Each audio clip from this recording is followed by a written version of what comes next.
కానీ ఈ రోజున్న పరిస్థితి ఏంటంటే వీళ్ళ నిబంధనలు ఏవి కూడా వీళ్ళు పాటించలేదు కాబట్టి ఈ విద్యార్థులు టెస్ట్ రాసుకునే అవకాశం కూడా కోల్పోయే పరిస్థితి స్పష్టంగా మన కళ్ళ ముందు కనబడుతోంది. ఎందుకు ఆ విధంగా నేను ఈ విషయం చెప్తున్నానో ఆధారాలతో సహా చెప్తున్నాను. ఈ లెక్కల్లో ఎక్కడ కూడా తేడా లేదు. దయచేసి ప్రభుత్వంలో ఉన్న పెద్దలు విద్యార్థుల జీవితాలతో ఆడుకోవద్దు. పేద విద్యార్థుల గురించి మీరు వేల కోట్ల రూపాయలు ఖర్చు పెట్టామని చెప్తున్నారు. కనీసం వీళ్ళకి ఈ రోజున రేపటి రోజున మార్చిలో వీళ్ళు ఎగ్జామ్స్ రాసుకునే పరిస్థితి లేకపోతే వాళ్ళ భవిష్యత్తు ఏమవుతుందో మీరు ఆలోచించాలి. తల్లిదండ్రులు కూడా దీని గురించి ఆందోళనతో మీరు జాగ్రత్త పడాలని జనసేన పార్టీ నుంచి మేము విన్నవించుకుంటున్నాం. 85,353 విద్యార్థులకు 300 రూపాయల చొప్పున ఫీజు కట్టాలి. దాని టోటలు 2,56,05,900 రూపాయలు. అది ఇప్పటివరకు కట్టలేదు ఈ రాష్ట్ర ప్రభుత్వం. రెండోది, ఈ 44,000 పాఠశాల సంగతి దేవుడికి ఎరక. ఈ 1000 పాఠశాలలో కూడా సైన్స్ ల్యాబొరేటరీ ఏర్పాటు చేయాలి రాష్ట్ర ప్రభుత్వం. ఎన్నిటికి ఏర్పాటు చేశారండి? 732. అంటే ఇంకా 268 సైన్స్ ల్యాబొరేటరీలు ఈ రోజుకి కూడా వీళ్ళు ఏర్పాటు చేయలేదు. ఇంకా 2 మాసాలే ఉంది ఎగ్జామ్స్కి. అదేవిధంగా గ్రంథాలయాలు ఏర్పాటు చేయాలి ఈ పాఠశాలలో, లైబ్రరీలు ఏర్పాటు చేయాలి. ఈ రోజుకి ఎన్ని నిర్మాణం చేశారు? 721. అంటే ఇంకా 279 గ్రంథాలయాలు నిర్మాణం చేయాలి. అన్నిటికంటే ఆశ్చర్యకరం కంప్యూటర్ ల్యాబ్స్. ఈ 1000 పాఠశాలలో ఎన్ని కంప్యూటర్ ల్యాబ్లు ఏర్పాటు చేశారంటే కేవలం 454.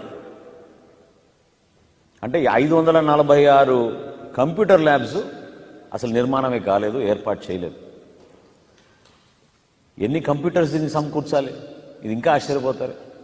ఇది నిబంధన, సిబిఎస్ఈ నిబంధన. ఇది 40,000 కంప్యూటర్స్ ఏర్పాటు చేయాలి ఈ 1000 పాఠశాలలో. ఈ రాష్ట్ర ప్రభుత్వం ఎన్ని చేసిందండి? 12,214 కంప్యూటర్లు ఈ రోజుకి. అంటే 27,786 కంప్యూటర్లు ఇంకా కొనుగోలు చేసి సరఫరా చేయాలి ఈ పాఠశాలలో. ఎంత దారుణమో చూడండి. ఇంకా ఆశ్చర్యకరం, ఈ చిన్న బిడ్డల అసెస్మెంట్ సెమిస్టర్ ఎగ్జామ్స్ కోసం 2 ప్రింటర్లు 2 స్కానర్లు ప్రతి ల్యాబ్లో ఉండాలి. ఎక్కడ కూడా చేయలేదు ఇప్పటి వరకు. ఇంకెట్లా రాస్తారు వీళ్ళు పరీక్షలు? డిసెంబర్ 15 వచ్చేసింది ఈ రోజున. ఎట్లా వీళ్ళు పరీక్షలు రాయగలుగుతారు? కనీసం కంప్యూటర్ టీచర్లు వీళ్ళు పోస్టులు శాంక్షన్ చేయలేదు. కేవలం 489 కంప్యూటర్ టీచర్ పోస్టులు శాంక్షన్ చేశారు ఈ కంప్యూటర్ ల్యాబుల కోసం. 511 పోస్టులు ఇంకా ఖాళీగా ఉన్నాయి, అసలు నోటిఫై చేయలేదు, శాంక్షన్ చేయలేదు. ప్రతి సిబిఎస్ఈ సిలబస్ పాఠశాలలో ఒక కౌన్సిలర్ ఉండాలి, స్టూడెంట్ కౌన్సిలర్. ఎంతమంది పెట్టారండి వీళ్ళు? 0. ఇప్పటివరకు ఒక్క కౌన్సిలర్ని ఏర్పాటు చేయలేదు ఈ పాఠశాలలో. వొకేషనల్ ట్రైనర్స్ అంటే సబ్జెక్ట్ వారీగా టీచర్స్ని ఏర్పాటు చేస్తారు. వొకేషనల్ టీచర్స్ ట్రైనర్స్ అంటారు. 533 ఈ రోజు వరకు వాళ్ళు చేసింది. అంటే ఇంకా 467 ఖాళీలు ఉన్నాయి. ఇంకా అసలు ఈ నామ్స్ మీరు, ఈ నిబంధనలను మీరు మీట్ కాకపోతే ఈ బిడ్డల భవిష్యత్తు ఏంటి? వాళ్ళు సిబిఎస్ఈ రాయాలా పరీక్ష? స్టేట్ సిలబస్ రాయాలా పరీక్ష?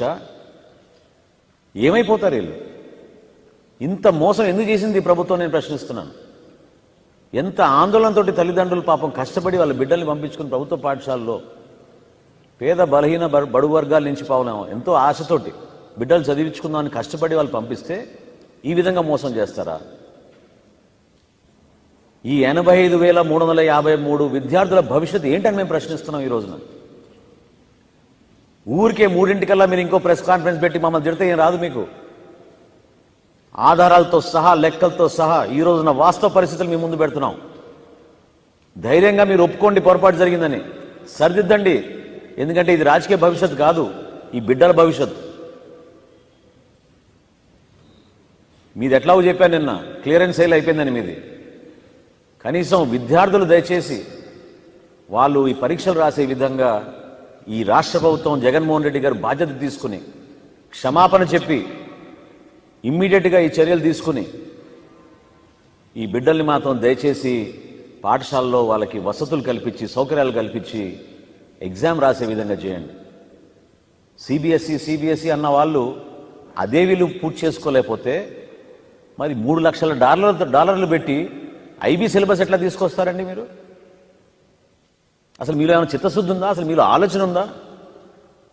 విద్యా విధానం గురించి మీకేమైనా అవగాహన ఉందా? ఈ రాష్ట్రంలో ఒక హాఫ్ నాలెడ్జ్ ముఖ్యమంత్రి ఉంటే ఏమైపోతుందో ఈ వ్యవస్థ అసలు చూడండి మీరు. సిబిఎస్ఈ మీరు చేయలేకపోయారు, అది కూడా కేంద్ర ప్రభుత్వం సహాయం అందించింది.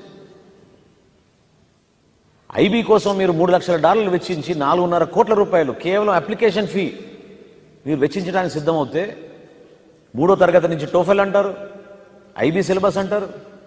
ఇప్పుడు 44,000 పాఠశాలలకి మీరు సిబిఎస్ఈ తీసుకొస్తామని మీరే కదా, ముఖ్యమంత్రి కార్యాలయం కదా స్టేట్మెంట్ ఇచ్చింది ఫిబ్రవరి 2021లో. ఇది డిసెంబర్ 2023 అండి. 2 మాసాల్లో